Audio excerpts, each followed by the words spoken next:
Hello and welcome to Analytics, the podcast that explores the intersection of marketing and data. I'm your host Anil, and together we'll explore the world of Adobe Martech, customer data platform, data automation, and data products.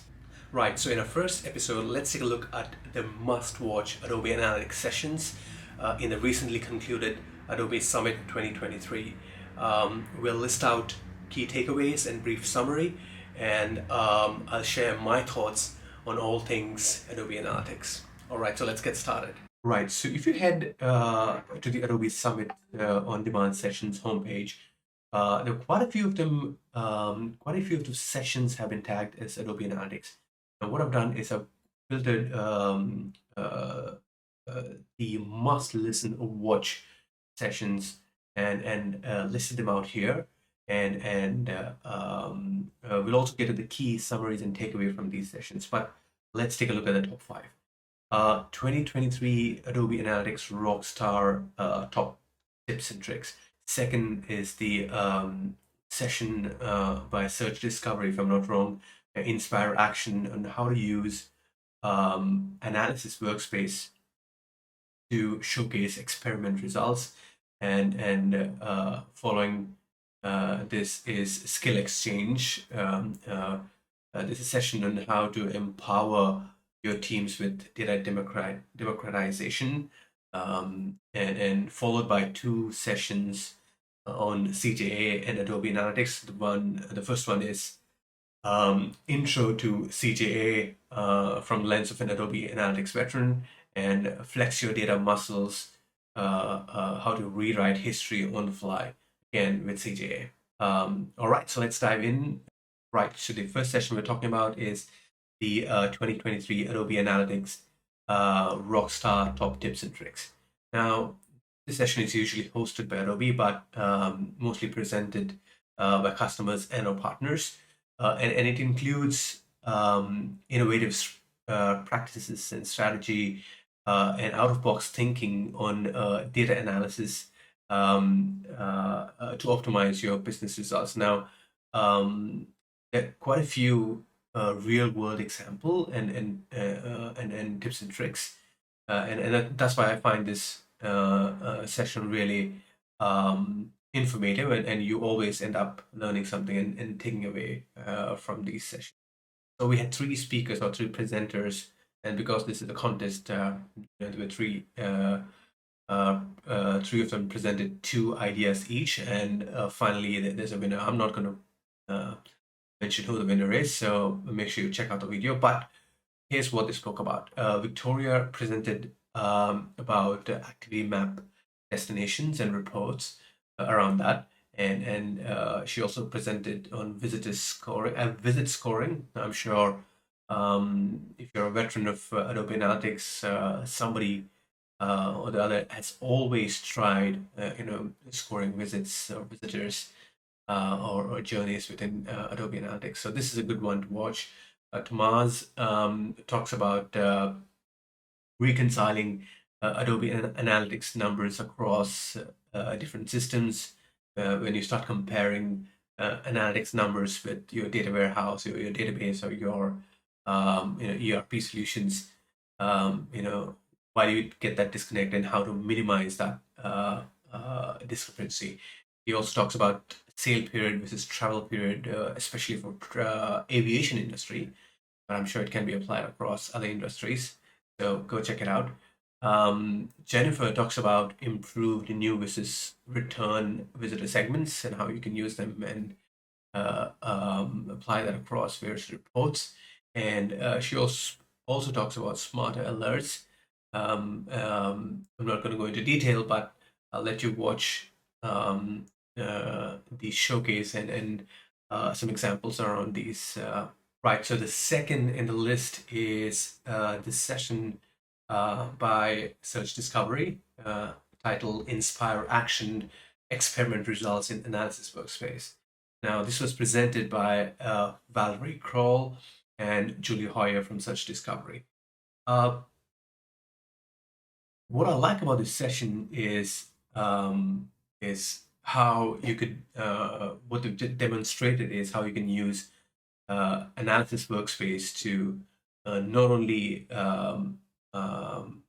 use it for its native features, but also use it to showcase and convey the results of your tests within an analysis workspace.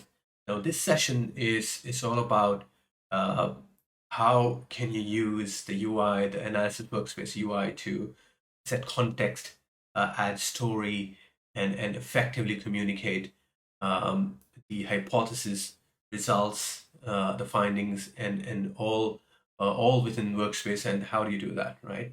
And in fact, in this session, they'll walk you through some examples of a test presented within Analysis Workspace, and a great step-by-step instruction on how to build your own reusable template for your experiments. There's also a download available, a guide. There's a bitly link, so make sure you go there and download the resource. And there's also more information on that search discovery site. So download all the resources available, which not only helps you understand how you can effectively use Workspace for experimentation results, but also has guides with screenshots and step-by-step instructions. So definitely worth watching and taking notes and learning from it. Okay, so the third in the list is a session um, titled Skill Exchange, Empower Your Team with Data Democratization. Now, this session is hosted by Adobe and Daniel Long from Director Data Operations at National Football League. Um, I think I can clearly say this is one of my favorite sessions because I've been because this talks about documentation, and that's something which I've worked on extensively, and I believe every implementation and analysis or insights should be backed by a good amount of documentation. The amount of time you spend should be a considerable amount, which justifies what you're doing, right? Um, but yeah, so this session was all about how would you harness your solution design document to democratize your data. Basically, how would you educate your end users, your customers, your stakeholders on how your data is designed so that they can understand it better, so that they can use it better, right? And I think there's no other important. This is probably the most undervalued, or where not much time is spent, unfortunately. But one of the key aspects of digital data, or data in general as well. But yeah, so this session is one of my favorites in this year, right? So all right, so the key takeaways summary, I'm not going to go through the entire notes I have around this session, but um, I have a list of bullet points, what I took away from this, right? And make sure you watch the entire video. But uh, Daniel basically talks about 5 key points. It's how do you approach documentation on your analytics? What level of documentation is important, and how do you cater that to different groups or internal stakeholders? And the key one is how do you achieve a universal understanding or definition of data from its origin to how it's used, right? And of course, what are the best practices of integrating your analytics blueprint with product design? Um, yeah, and I think there are a couple more things which comes out of this session. Basically, why documentation? How does it help in fostering trust? Accessibility, and I think very hit the nail on its head is how does it drive quicker time to insights and segmentation? And how do you use this documentation, for training, and there was a I think he categorized them into two different um, sections or categories, if you would call it. Is um, how do you create documentation for employees using the data, and or rather for uh, and for employees who are uh, engineering or implementing the data. What kind of documentation would you create? I think uh, you also mentioned about how do you creating for all the internal stakeholders who use the data, you know, create a data layer, integrate, how do you create an integration data layer with your product, and create a global variable maps. I'm sure we've all done that, trying to keep it updated. And how do you uh, market it, and how do you make sure everybody knows about it? How do you have a centralized repository of all the information of what's being tracked, or what are the defects, and what's coming next? And of course, the other aspect he spoke about was marketing channel overview. How do you ensure that what is the configurations being used today? What are the changes, and how changes happen to marketing channel, and how it's communicated? And of course, he also spoke about workspace utilization. How do you start? How do you onboard new members on using workspace? What is the best practice, and the training which can help people, or other employees who start using workspace? And for the team which implements the data engineers, the data developers, or the MarTech developers. And of course, there's also another breed of data scientists and data analysts. How do you educate them, and make them understand how the data is set up, architected, and for marketing developers, what are the how is the tag management set up? What kind of rules are in there, and if there are any processing, any data prep which happens, and of course, in addition to these, I think if you ask me, I would add, if you're using CJA, how is CJA set up, and what kind of connection is being set up? How is the data view configured? What are the components available for different data views, and different businesses? So all of these, I think, are absolutely a must-have when it comes to documentation. So I think Daniel also walks through some examples of variable mapping, and how it's used, and what are the contents of variable mappings, and how it should be maintained. So make sure to check that out.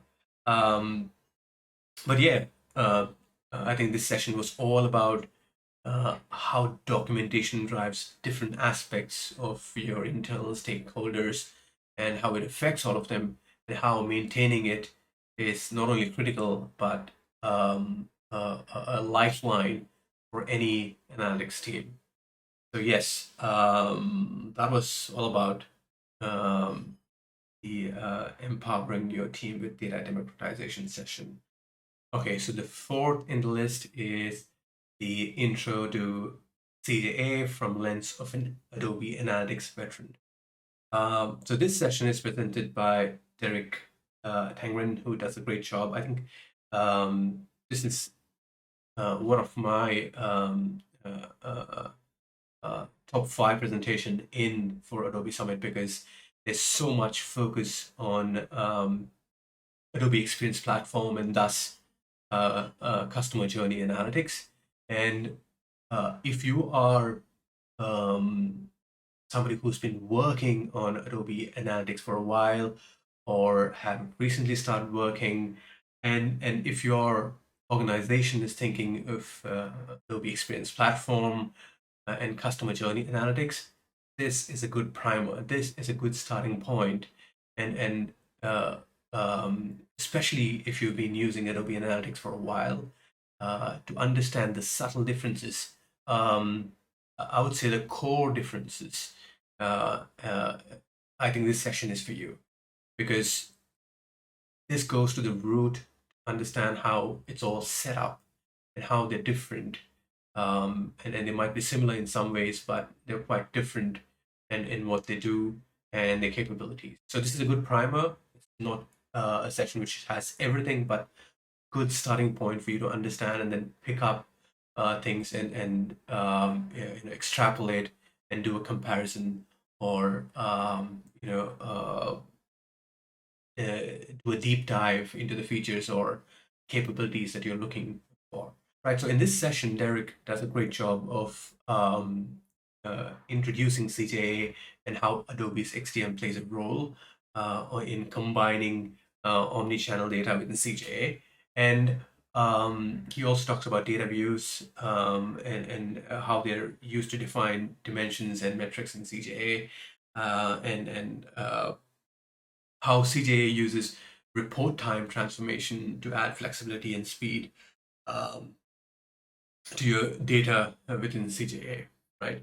So I think, like I said, I love how he starts the session and segues it into Adobe Analytics and CJA, always focusing on the Adobe Analytics perspective, right? So there are three key things which he covers in this session, right? And I think these are three different blocks, foundational blocks, if you ask me, that how is the data structured in both Adobe Analytics and in CJA. Of course, CJA is driven by Adobe Experience Platform, and how is data collected and processed in Adobe Analytics today, and how it's done in CJA. And he also talks about 8 different use cases and application of CJA, right? So, right. So coming back to the key takeaways and summary from this session um, is again going back to those three foundational blocks or core blocks: data structure and organization. So there's a paradigm shift from how it was done earlier to how CDA does data collection. Now, Derek also goes on to talk about how to support new requirements and reimagine analytics. CGA's approach is completely different. It's from ground up, right? It's not. Uh, it does not take any inspiration from Adobe Analytics in terms of data collection, and that's why it's built ground up to support various new features and use cases, right? So that's data collection, but there's also a different terminology when it comes to CJA and Adobe Analytics. I'm sure you heard of VRS, Virtual Report Suites in Adobe Analytics. It's called Data View in CJA. The concept is similar, but there are subtle differences on the functionalities. So that's something which is being spoken about. So he talks about the data structure and organization, so which is basically how the data is collected and organized in a VRS or in a data view in CJA. The other important aspect is the concept of person ID. I think this is how you connect. How do you connect multiple sessions and journey within CJA? This is really important if you have an app and a website. How can you easily connect that within CJA? I think that's a great example which he showcases, right? So that's about data organization. And finally, there's data collection and processing, right? So I think this is, like I said, is one of the important factors in differentiating Adobe Analytics and CJA. All, or rather, most of the data in Adobe Analytics is collection time processing, right? So it's as soon as the data is collected, it's processed and then organized and stored and made available for, right? However, on top of it, there are other features which you can, which are real time, or not rather report time processing, like segmentation, attribution, and VRS is a good example. But most of the data in Adobe Analytics is collection time processing, and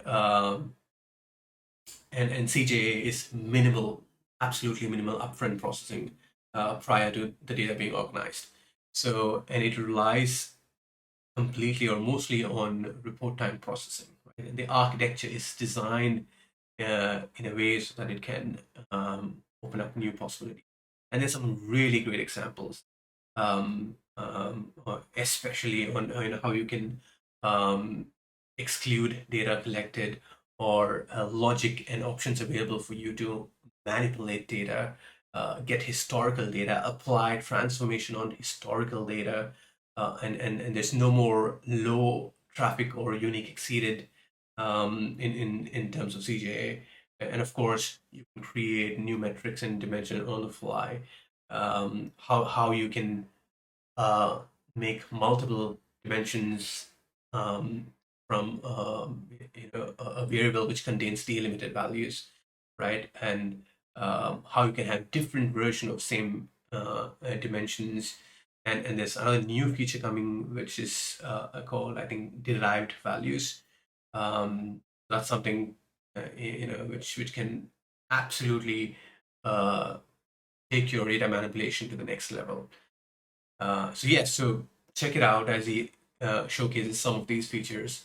Okay, let's go to the last session and see which one that is. All right, so the last in the list, but not least, is this session by Nils Engel, who is an expert solution consultant at Adobe. And it talks all about flex your data muscles and how to rewrite history on the fly. Now, this is a CJA related session. It doesn't say that in the title, but I think this is a logical next session after our previous session on intro to CGA from lens of Adobe Analytics personal. Um, this is just an extension of that session. I think Nils does a great job on explaining, yeah, how you can use how data can be transformed on the fly, and data transformation can help your different use cases, and how CGA uses processing applied at report time to enhance data, right? And the types of data transformation that can apply at report time, tips, tricks, and best practices, how to put these capabilities into action. So in this session, I think Nils does a great job of.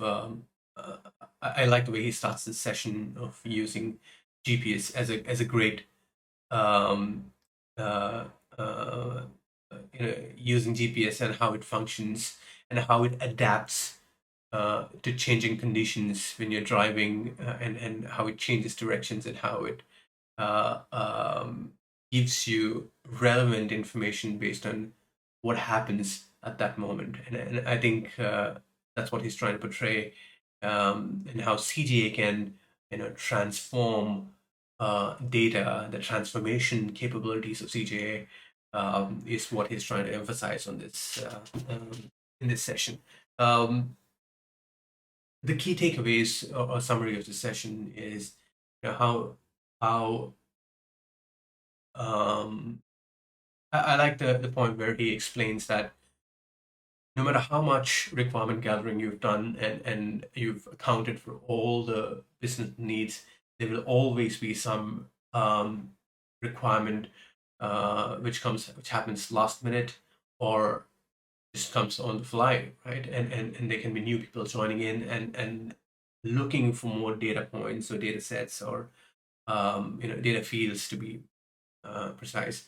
And how do you efficiently account changing conditions, and changing reporting needs, and data analysis, and new data points needs.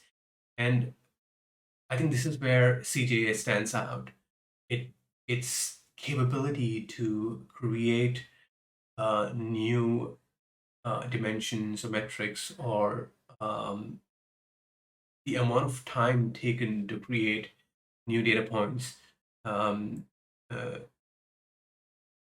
affects the uh, um, time to segmentation, or time to insights. And I think that's what he's trying to convey here.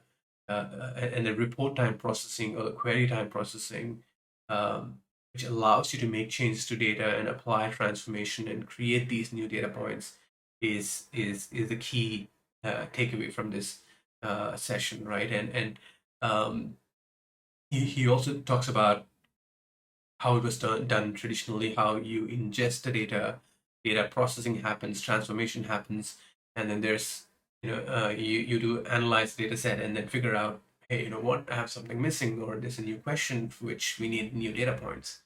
And this is where CJA comes into picture and says, hey, you know what, I can minimize that time to getting new data points, or using existing data points to create new data points. And that answer question. And he also goes on to compare both Adobe Analytics and CJA on where report processing is being used.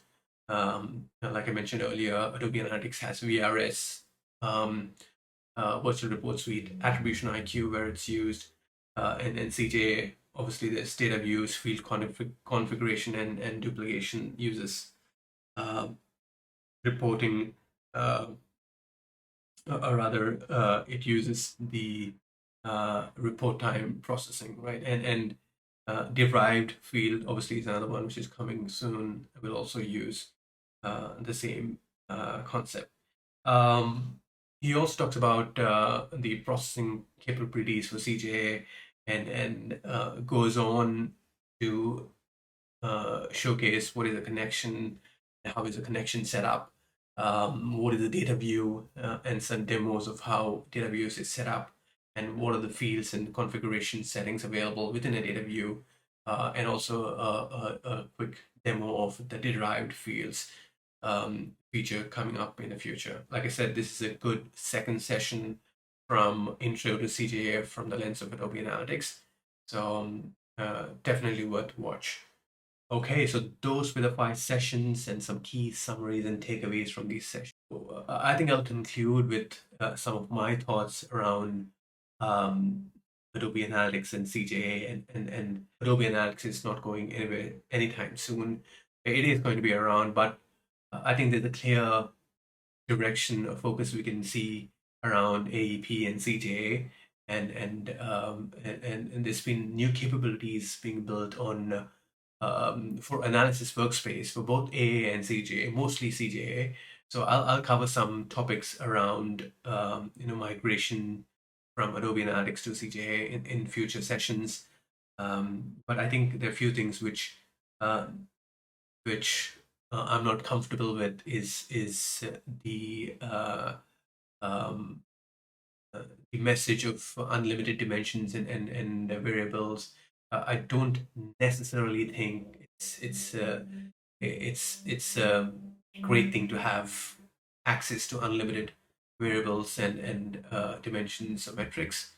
More dimension does not necessarily make data analytics easier.